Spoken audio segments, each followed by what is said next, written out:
കൊച്ചിയിലേക്ക് വരാം. അവിടെ തൃക്കാക്കരയിൽ നഗരസഭ ബസ് സ്റ്റാൻഡിലെ കെട്ടിടങ്ങളും അപകട ഭീഷണിയിലാണ്.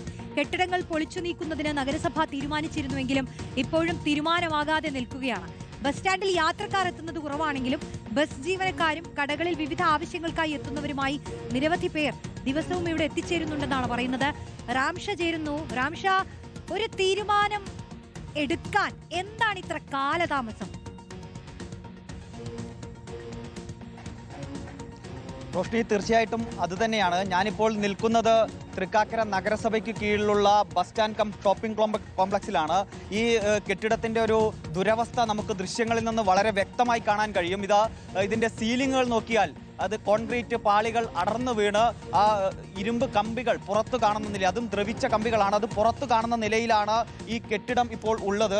അതിനേക്കാൾ ഭീകരമായൊരു സാഹചര്യമെന്ന് പറയുന്നത്, നമ്മൾ ആ ദൃശ്യങ്ങളിലേക്ക് പോയി കഴിഞ്ഞാൽ ഈ ഭീമുകളിലാണ്, ഈ തൂണുകളിലാണ് ഈ കെട്ടിടം നിൽക്കുന്നത്. പക്ഷേ ഈ തൂണുകളുടെ സാഹചര്യം, അവസ്ഥ എന്താണെന്ന് നമ്മളൊന്ന് നോക്കിക്കഴിഞ്ഞാൽ ഇതിൻ്റെ കോൺക്രീറ്റ് പാളികൾ പൂർണ്ണമായി അടർന്നു മാറിയ നിലയിൽ, കമ്പികൾ പുറത്തു കാണുന്ന നിലയിലാണ് ഈ തൂണുകളുള്ളത്. ഈ ഒരു തൂണിൻ്റെ മാത്രം അവസ്ഥയല്ല, ഈ കോംപ്ലക്സിന്റെ മിക്കവാറും എല്ലാ തൂണുകളും ഈ സാഹചര്യത്തിലാണ് ഉള്ളത് എന്നതാണ്. അത്രയും ഭീകരമായ നിലയിലാണ് ഇവിടെ ഇപ്പോൾ ഈ കെട്ടിടം പ്രവർത്തിക്കുന്നത്. ഇതിന്റെ ഫ്ലോറുകൾ നോക്കിയാൽ ഉൾപ്പെടെ നമുക്ക് കാണാൻ കഴിയുന്നത് ആകെ ഇടിഞ്ഞു പൊളിഞ്ഞ് കിടക്കുന്ന ഒരു അവസ്ഥയിലാണ്. ഇവിടെ നിരവധി സ്ഥാപനങ്ങൾ ഈ കെട്ടിടത്തിനകത്ത് പ്രവർത്തിക്കുന്നുണ്ട്. അവിടെ ഹോട്ടൽ പ്രവർത്തിക്കുന്നുണ്ട്, അതുപോലെ തന്നെ ഒരു ആയുർവേദ ഡോക്ടർ അവരുടെ സേവനം ഇവിടെ ലഭ്യമാക്കുന്നുണ്ട്. അതുപോലെ തന്നെ ഇലക്ട്രോണിക് സാധനങ്ങൾ റിപ്പയർ ചെയ്യുന്ന സ്ഥാപനങ്ങൾ വർക്ക് ചെയ്യുന്നുണ്ട്. അങ്ങനെ നിരവധി സ്ഥാപനങ്ങൾ ഈ കെട്ടിടത്തിനകത്ത് വർക്ക് ചെയ്യുന്നുണ്ട്, ജോലി നടക്കുന്നുണ്ട് എന്നതാണ്.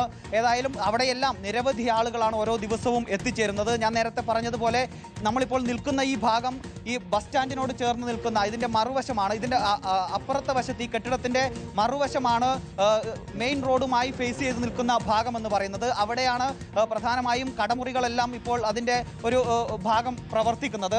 അവിടങ്ങളിൽ നിരവധി ആളുകളാണ് കടകളിൽ നിരവധി ആവശ്യങ്ങൾക്ക് വേണ്ടി ദിവസേന എത്തിച്ചേരുന്നത്. ആ ഒരു കെട്ടിടത്തിൻ്റെ ദുരവസ്ഥയാണിത്. ഇവിടെ ഈ കെട്ടിടം പൊളിച്ചു നീക്കുന്നതിന് വേണ്ടി നഗരസഭ തീരുമാനിച്ചിട്ടുണ്ട് എന്നാണ് നമ്മൾ മനസ്സിലാക്കുന്നത്. അതുമായി ബന്ധപ്പെട്ട് കഴിഞ്ഞ 9-ാം മാസം 2025 9-ാം മാസം ഒരു യോഗമൊക്കെ വിളിച്ചു ചേർത്തതാണ്. പക്ഷേ അതിനുശേഷം ഇങ്ങോട്ട് 5 മാസം പിന്നിട്ട് കഴിഞ്ഞു. ഇപ്പോഴും അക്കാര്യത്തിൽ ഒരു നടപടിയും ഉണ്ടായിട്ടില്ല. ഈ കടമുറികളിലെ ആളുകളോട് നമ്മൾ ചോദിക്കുമ്പോൾ, വ്യാപാരികളോട് ചോദിക്കുമ്പോൾ നമുക്ക് അറിയാൻ സാധിച്ചത് ഒഴിഞ്ഞു പോകണം എന്ന നിലയിൽ ഒരു നോട്ടീസും ഇവർക്കാർക്കും നഗരസഭയുടെ ഭാഗത്തു നിന്നും ലഭിച്ചിട്ടില്ല എന്നതാണ്.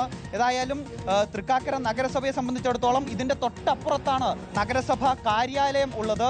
നഗരസഭ അധികൃതർക്ക് അവിടെ നഗരസഭയിൽ നിന്ന് പുറത്തേക്ക് നോക്കിയാൽ ഉൾപ്പെടെ കാണാൻ പറ്റുന്ന നിലയിലാണ് ഈ കെട്ടിടം നിലകൊള്ളുന്നത് എന്നതാണ്. ഇതിന്റെ ദുരവസ്ഥ അവർക്ക് അവിടെ ഇരുന്നു കൊണ്ട് തന്നെ, നഗരസഭ ചെയർപേഴ്സൺ ഉൾപ്പെടെ നഗരസഭാ മുറിയിൽ ഇരുന്നു കൊണ്ട് പുറത്തേക്ക് നോക്കിയാൽ കാണുന്ന നിലയിലാണ് ഈ കെട്ടിടം. ഇത്രയും വലിയ പഴയ കെട്ടിടങ്ങൾ നിൽക്കുമ്പോഴും കണ്ണടച്ചിരിക്കുന്നത് എന്തിനാണെന്നുള്ള ചോദ്യമാണ്. എത്രയും വേഗം കണ്ണു തുറന്ന് അതിന്റെ നടപടിയിലേക്ക് കടന്നില്ലെങ്കിൽ ഇനിയും ജീവൻ പൊലിയും. അതിനായി കാത്തു നിൽക്കേണ്ട ഒരു സാഹചര്യവുമില്ല. എത്രയും പെട്ടെന്ന് നടപടികളിലേക്ക് കടക്കാൻ അധികൃതർക്ക് കഴിയട്ടെ. വളരെ